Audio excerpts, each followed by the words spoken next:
How to make mushroom curry. ఒక pan తీసుకొని అందులో ఆయిల్ హీట్ అయ్యాక కొద్దిగా జీలకర్ర వేసుకోవాలి. ఒక కప్పు గ్రైండ్ చేసుకున్న ఆనియన్ పేస్ట్ వేసుకోవాలి. అలాగే ఒక 3 టేబుల్ స్పూను అల్లం వెల్లుల్లి పేస్టు, కొద్దిగా తగినంత పసుపు వేసుకోవాలి.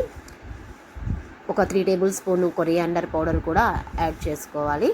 ఇలా వేసుకున్నాక అన్నీ బాగా మిక్స్ చేస్తూ కలపాలి. ఒక 3 table spoon red chilli powder కూడా వేసుకోవాలి. ఒక 2 టేబుల్ స్పూను సాల్ట్ వేసుకోవాలి. మీ తగినంత టేస్ట్ చూసి లాస్ట్లో కూడా మీరు మళ్ళీ వేసుకోవచ్చు.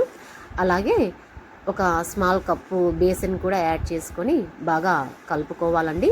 ఇలా కలుపుకున్నాక టమోటో ప్యూరీని కూడా మనం యాడ్ చేసుకొని వాటర్ అంతా పోయేంత వరకు లైట్గా మగ్గనివ్వాలండి.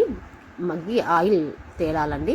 తర్వాత ఒక టేబుల్ స్పూను కర్రీని కూడా యాడ్ చేసుకొని మనం బాగా కలుపుకోవాలండి. ఇప్పుడు కట్ చేసి పెట్టుకున్న మష్రూమ్స్ని వేసుకొని మనం కుక్ చేసుకోవాలండి. ఇలా మగ్గిన తర్వాత ఒక హాఫ్ గ్లాస్ వాటర్ కూడా యాడ్ చేసుకోవాలండి. యాడ్ చేసుకొని మనం మీడియం ఫ్లేమ్లో ఈ మష్రూమ్స్ని కుక్ చేసిన తర్వాత ఫైనల్లో ఒక 2 table spoon garam masala and కొత్తిమీర వేసుకొని ఒక 2 మినిట్స్ దాకా మగ్గనిద్దామండి. చూడండి, ఫైనల్గా మష్రూమ్ కర్రీ రెడీ. ఇలా రోటీలోకి తింటే చాలా బాగుంటాయండి. ఒకసారి మీరు ట్రై చేయండి.